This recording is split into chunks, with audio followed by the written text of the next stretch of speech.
Pemirsa, tim Densus 88 anti teror Mabes Polri menangkap 3 ustadz di 3 lokasi di Kota Bekasi, Jawa Barat. Dari penangkapan, tim Densus mengamankan sejumlah dokumen terkait dugaan kasus aksi terorisme. Tim Densus 88 Mabes Polri menangkap AAH, seorang warga di Kampung Sawah RT 01 RW 03 Kelurahan Jati Melati, Kecamatan Pondok Melati, Bekasi, Jawa Barat. Penangkapan ini dibenarkan Ketua RT setempat yang menyaksikan penangkapan AAH. AAH ditangkap saat sedang seorang diri di rumah. Tim Densus 88 menyita sejumlah dokumen dalam 2 kantong plastik. Setelah menangkap AAH,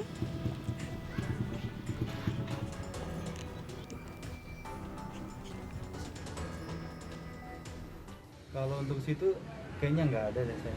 Iya nggak tahu persis karena memang saya juga tidak. Tim Densus 88 menangkap FAO, pimpinan Yayasan Al-Islam di lokasi berbeda. Dari FAO, tim Densus kembali menangkap AZA, Direktur Yayasan Al-Islam sekaligus anggota MUI di Komisi Fatwa, serta AHA, pengurus Yayasan Al-Islam.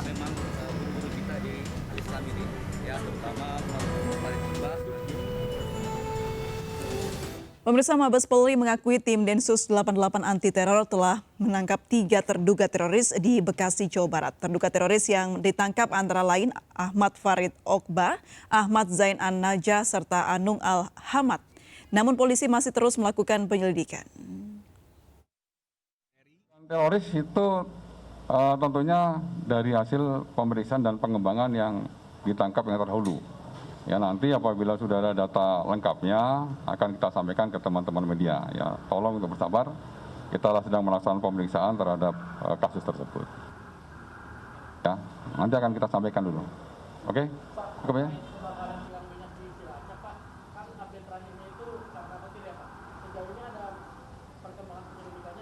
Ya, tim Lafor dan Inapres serta tim gabungan dengan para ahli serta Pertamina masih mendalami.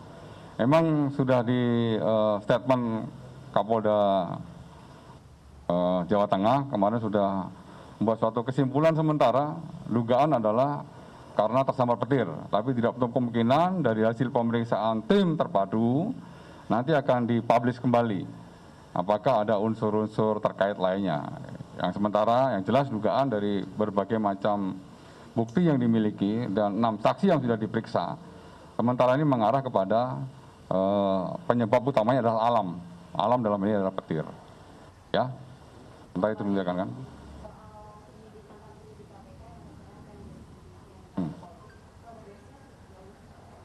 Progresnya dalam waktu dekat, yang dari Pak Menpan akan menyampaikan, ya. Ini sudah berproses dari internal Polri, sudah berproses, regulasi sudah dibuat. Nanti setelah keterpaduan regulasi dari Kemenpan, baru nanti akan diumumkan kemudian.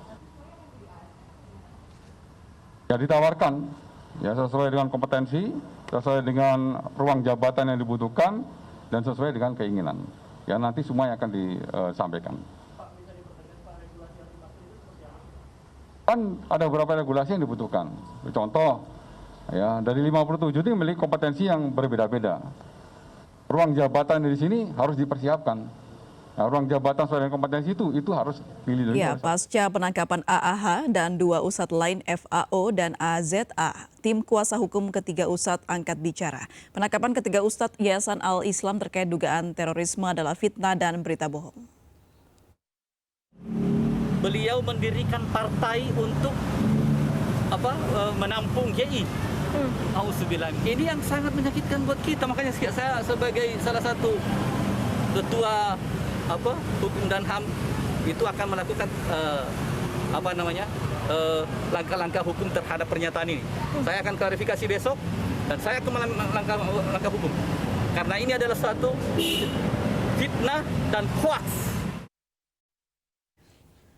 Tim Detasemen Khusus Densus 88 anti teror menangkap anggota Komisi Fatwa Majelis Ulama Indonesia atau MUI Pusat Ahmad Zain An-Najah bersama Ketua Umum Partai Dakwah Rakyat Indonesia Ustadz Farid Ahmad Okbah dan Anung Al-Hamad Selasa lalu di 3 tempat yang berbeda di daerah Bekasi, Jawa Barat. Menanggapi hal ini, Majelis Ulama Indonesia mengeluarkan surat penjelasan terkait keterlibatan anggota MUI dalam kasus terorisme. Majelis Ulama Indonesia (MUI) mengeluarkan bayan terkait penangkapan dugaan tersangka terorisme. Dalam surat tersebut, Dewan Pimpinan Majelis Indonesia menyampaikan 7 poin, diantaranya pernyataan mengenai keanggotaan Dr. Zain An Najah sebagai anggota Komisi Fatwa MUI. Keterlibatan Dr. Zain merupakan urusan pribadi dan tidak ada berkaitan dengan Majelis Ulama Indonesia.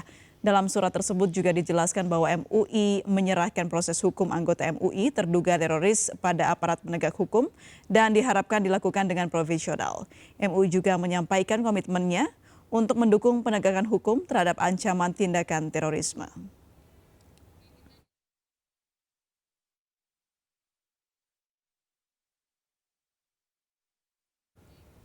Ya, dugaan ditangkapnya anggota Majelis Ulama Indonesia (MUI) oleh tim Densus 88 terkait kasus terorisme mengejutkan publik. Lantas bagaimana tanggapan dari Majelis Ulama Indonesia? Sudah bergabung bersama kami melalui sambungan Zoom Pak Muhammad Khalil Nafis, Ketua Majelis Ulama Indonesia Bidang Dakwah. Assalamualaikum Pak Khalil. Waalaikumsalam warahmatullahi wabarakatuh. Baik Pak Khalil, informasi terkini mengenai adanya anggota MUI yang terduga teroris. Ada penjelasan lebih lanjut atau update terkini, Pak? Ya, kita hanya ingin meluruskan biar tidak kesannya menjadi kesalahan Majelis Ulama Indonesia. Karena hal itu tidak ada hubungannya dengan kelembagaan. Itu adalah masalah pribadi yang aktivitas atau tindakan itu juga tidak diketahui oleh kami, oleh Majelis Ulama Indonesia. Oleh karena itu kami percaya kepada penegak hukum terhadap seluruh prosesnya, dan kepercayaan ini tolong ya dibuktikan dengan nanti di pengadilan, karena penangkapan itu bukan berarti pasti salah, karena kepastian salah dan proses itu kan menuju ke ketetapan pengadilan. Oleh karena itu kami menyerahkan sepenuhnya kepada proses penegak hukum. Jadi dia pun juga punya hak untuk mendapat bantuan hukum dan punya hak hukum lainnya tentunya, termasuk juga mendapatkan hak untuk mendapatkan keadilan. Kami di Majelis Ulama Indonesia tentu menyerahkan pada proses hukum dan kita percayakan itu, dan yang bersangkutan sudah kita nonaktifkan dari Majelis Ulama Indonesia sampai ya tentu ada kepastian hukumnya itu. Memakai asas praduga tak bersalah, apakah ada bantuan hukum dari MUI, Pak Khalil? Kita belum memutuskan itu, karena kan ia bertindak bukan atas nama organisasi MUI. Dan untuk mendapat bantuan hukum, sebagaimana beberapa kasus, itu MUI tidak pernah menyediakan tersendiri, karena MUI tidak punya bantuan hukum. Ya, ini tidak betul. Beberapa kasus berkenaan dengan masalah di Indonesia seperti halnya penodaan agama, itu adalah masyarakat yang melakukan, bukan institusi MUI. Dan sampai sekarang juga belum ada permintaan ke MUI, dan MUI pun juga belum memutuskan tentang bantuan hukum itu. Baik, Pak, MUI sendiri mempunyai prinsip dalam memberantas terorisme seperti apa? Ya, dari awal kalau kita melihat dari track record dari awal bahwa terorisme itu kan tidak ada teroris, ada isme. Teroris itu tindakannya yang merusak, isme itu adalah paham. Jadi berdasarkan paham dia melakukan tindakan-tindakan itu. Oleh karena itu MUI sedari awal isu-isu tentang terorisme pada tahun 2004 MUI sudah mengeluarkan fatwa nomor 3 tentang haramnya terorisme. Yang kedua, akhir-akhir ini hasil musyawarah nasional MUI di tahun 2000 kemarin bulan November, pemilihan pengurus baru telah memutuskan untuk membentuk Badan BP Penanggulangan Terorisme, kita sebut dengan BPIT. Nah, badan ini adalah untuk memberi bantuan kepada pemerintah dan masyarakat bagaimana memastikan Indonesia ini bebas dari terorisme dan ekstremisme. Maka kami terkejut dan kaget ketika ternyata dari anggota kami ada yang indikasi dan sampai ditangkap karena kasus ekstremisme dan terorisme. Sungguh mengagetkan dan menyedihkan bagi kami. Oleh karena itu kami tentu menghargai terhadap proses hukum ini, dan tentu kami juga menghargai terhadap yang bersangkutan untuk mendapat hak-hak hukumnya, termasuk juga pendampingan untuk membela hukumnya. Baik, respon terkejut dari MUI ini, apakah hal ini menjadi sebuah hal yang ya kecolongan begitu Pak? Meskipun pihak MUI sendiri sudah mempunyai satgas khusus atau satuan khusus untuk bisa ya mencari adanya terorisme atau paham terorisme di dalamnya. Ya kalau ini kan bukan hanya MUI, tetapi menjadi ranah kewajiban kita semua untuk memberantasnya. Dan ini kan juga belum ada keputusan hukumnya. Jadi kami tidak bisa mengatakan kecolongan atau apa, tetapi kita mewaspadai saja bahwa terorisme dan ekstremisme juga selalu ada di tengah-tengah kita dan harus kita waspadai bersama. Baik, kalau kita melihat sosok dari Zain sendiri yang sudah terduga ya oleh Densus 88 menjadi terduga teroris begitu. Beliau ini pernah menjadi murid dari Abu Bakar Ba'asyir begitu Pak, dan juga pernah mendirikan partai untuk melindungi JI. Apakah ini sudah terdata atau diketahui oleh MUI Pak?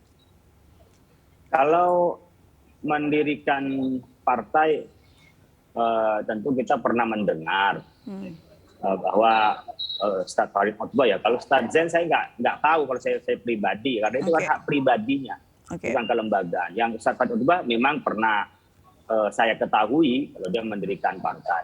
Tapi kan kita nggak paham apakah partai itu untuk melindungi JI, untuk apa, ya karena kami tidak tertarik untuk mengikuti partai, tetapi hanya mengamati dari pergerakan politik. Kita kan bermain pada politik berkeadaban. Jadi tidak masuk kepada politik kepartaian. Oleh karena itu ya sepenuhnya itu ranah pribadinya dan kami mengetahui itu tidak untuk meneliti itu. Dan kami juga belum punya bukti itu. Oleh karena itu kita serahkan kepada Densus yang sudah memang bidangnya, kemudian dia melakukan penegakan hukum. Kita lihat nanti sampai di mana pembuktian-pembuktiannya di pengadilan. Oleh karena itu kita harus menghormati hadap proses hukum dan hak hukum sebagai warga negara untuk didampingi dan diberi pembelaan. Baik Pak Khalil, ini meskipun masih dalam tahap dugaan adanya teroris atau Zain yang ditangkap dengan dugaan teroris begitu. Nah, apakah ada antisipasi dari MUI ke depannya Pak untuk hal-hal seperti ini? Ya tentu ini menjadi pelajaran bagi kita ke depannya. Rekrutmen MUI itu meskipun tingkat anggota perlu diverifikasi. Seringkali yang menjadi seleksi ketat kan pada tingkat pimpinan karena yang pengambil polisinya. Sementara perangkat seperti posisi saudara Dr. Zain itu adalah perangkat dan anggota untuk kelengkapan komisi yang akan membantu kinerja pimpinan. Jadi memang tidak terlalu selektif untuk melacak, men-tracking latar belakangnya, apalagi memang belum pernah terdengar melakukan pelanggaran-pelanggaran hukum. Oleh karena itu kita semua ya di MUI menjadi pelajaran bahwa seperti apapun kita memang harus lebih hati-hati untuk masuknya terorisme dan ekstremisme ini. Baik, jadi intinya tetap berhati-hati ya Pak ya, dan juga memberikan edukasi kepada sesama begitu tentang pentingnya paham radikalisme ini dan seperti apa kita harus melawan radikalisme yang ada di Indonesia. Pak Khalil, terima kasih banyak sudah bergabung dan berbincang bersama kami di MNC News. Pak, selamat sore, salam sehat selalu. Assalamualaikum. Waalaikumsalam warahmatullahi wabarakatuh. Pemirsa, kami akan segera kembali usai jeda berikut, tetaplah di Indonesia Petang.